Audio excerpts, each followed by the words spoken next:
set list, I peaked. Sure. I had to. I couldn't resist. Mm-hmm.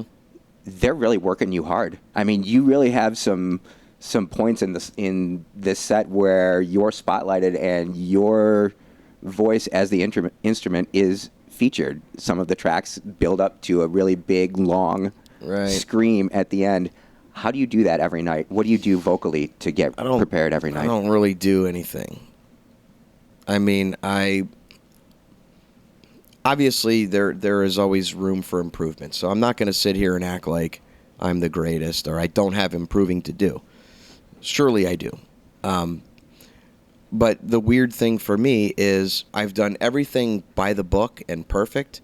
You know, don't eat this, drink that, warm up for this long doing these scales and all of the things that you know, you think you're supposed to do. And I've gone out and, you know, sang mediocre. And then I've done everything wrong that you shouldn't do. Eat pizza, drink Cokes, drink coffee, yada, yada. And gone out there and had some of the best shows I've ever had. So for me, I know what works for my body and what doesn't. The talking is way more strenuous on my voice than singing. And so I'm self-taught, and I have met with a couple of vocal coaches. First one to evaluate me and say, what am I doing right? What am I doing wrong? And he said, look, you have tremendous strengths. I do see some weaknesses here, here, and here. And I said, great. Show me how to improve that. What am I doing right? What am I doing wrong? And it's stuff that I do work on. So it's not that before a show, I don't go through this huge regimen of warming up. I just don't do it. I'll spend maybe 10 minutes doing things vocally, and then I just go out there and it is what it is. And I don't worry about it. I know that I want to do my very best, but there's from the professional coaches I've talked with, there's really no need to be spending, you know, ridiculous amounts of time doing all this warming up stuff.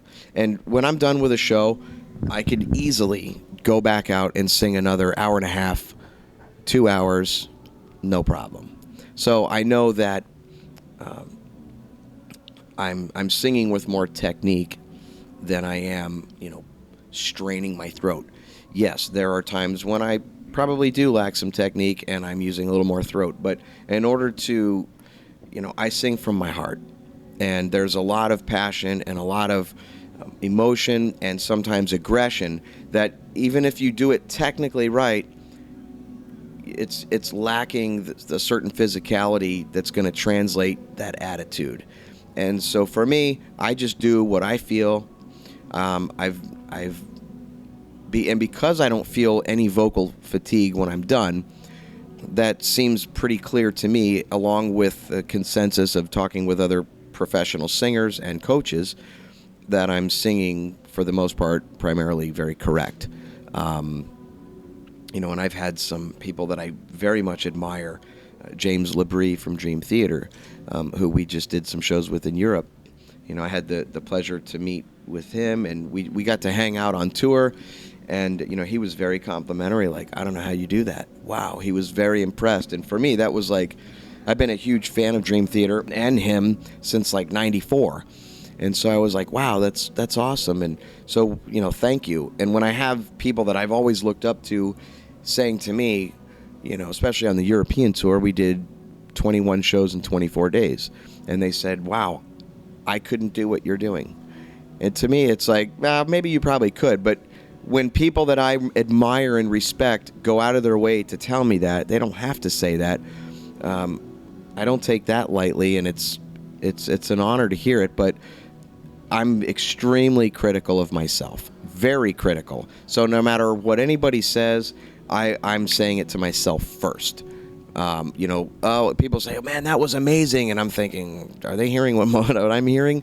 Because I was flat here, or I didn't do that quite right. And damn, you know, and it's hard for me to walk away and let that go and say, that show's over, move on to the next one. I'm pretty good about it now, but I always know that I can do better. For the most part, in closing on this question here, is when I feel fine and I'm well rested, when I sing these songs, it's really not that hard. It's not. It's on a 1 to 10.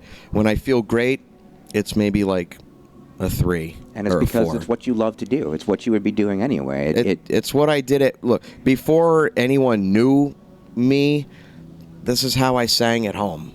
You know, around the house. I'm working in the garage, singing in my car, just like anybody else.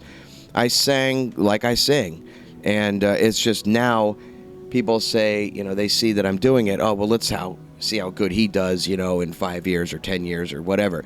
And I don't even worry about that because I've been singing like this literally for almost 20 years. Not touring, which is a huge difference. There is a difference. Again, you have the airflow in the bus. Every day I wake up, I can't breathe out of my nose because I'm so dry. I live in Florida where it's very humid and the moisture, it's great for singers. But when you start getting out to the Midwest where it's really dry, I mean, I blow my nose and there's blood because my skin is like super dry and that affects your voice. So I stay constantly hydrated with water. I pound water all the time. And I just do the best that I can, and hopefully that everyone's happy with what I'm doing. I think we're all our own worst critics, so it's really refreshing to hear you say that. Okay, Yeah. Let's close with talking about the new album, Let's Condition do it. Human. What was the hardest track to write?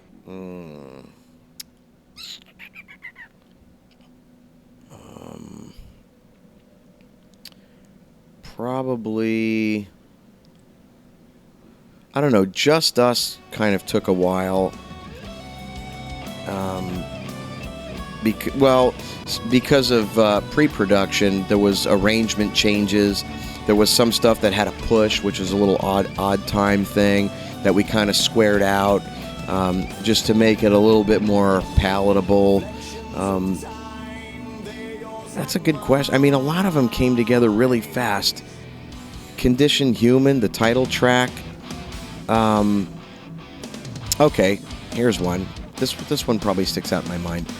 There's a bonus track called Espiritu Muerto, which means dead spirit. That's an Eddie Jackson song. Michael came in and tweaked some things. But when we first started that, the beats per minute were significantly lower. So it kind of felt draggy. And it had, it's in just the way that the notes are played and the key, it felt a little sluggish. And we said, okay, I love, like Eddie wrote the music, he wrote the lyrics, he wrote the melody. I had nothing to do with any of that. And then it was like, you know, the chorus phrasing was a little different than you'll hear on the record. And so that one, we kept tweaking it and go, well, let's raise it 5 beats per minute. And then it was like, all right, let's raise it. Well, let's tune it down a half a step. It'll sound cooler. But if we keep it in the same beats per minute, tune down a half step, now it feels even more sluggish. So we'll keep the lower tuning, but let's increase it 10 beats per minute.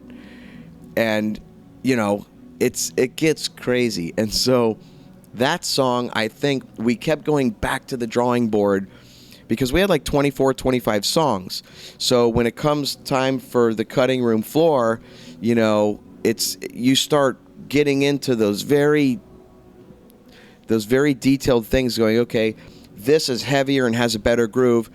This one seems more likable right off the bat, but it lacks quite the complexity. Or I love the feel of this one, but I like this chorus better. And so I think that's one of the songs that probably took longer, just because we want it right. Last one, and we'll wrap it up because I know that you're very busy, It's and I all good. appreciate all the time You're you took very today. welcome. Arrow of Time is the single. What's the song that you find yourself singing in the shower?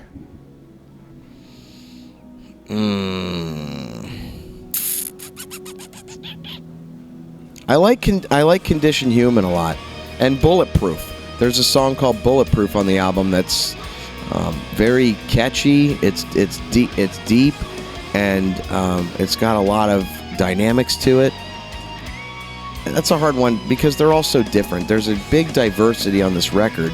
It depends on the mood that I'm in, really. I mean, Hellfire is just a good driving, grooving song that It's got a lot of attitude. It's heavy, but it's not, it's not a fast song. And a lot of people have heard that one. That's I think the third track on the record. So it depends. Just like the last record we did, people say, "What's your favorite song?" It changes constantly. Depends on the day, right? It does. Yeah. Todd La Torre of Queensrÿche, spending time on their tour with the Scorpions for the 50th anniversary, joins the Straus Project. Thank you so much for your time. Yeah, appreciate it. Thanks for the interest and support. Thank you. Yeah.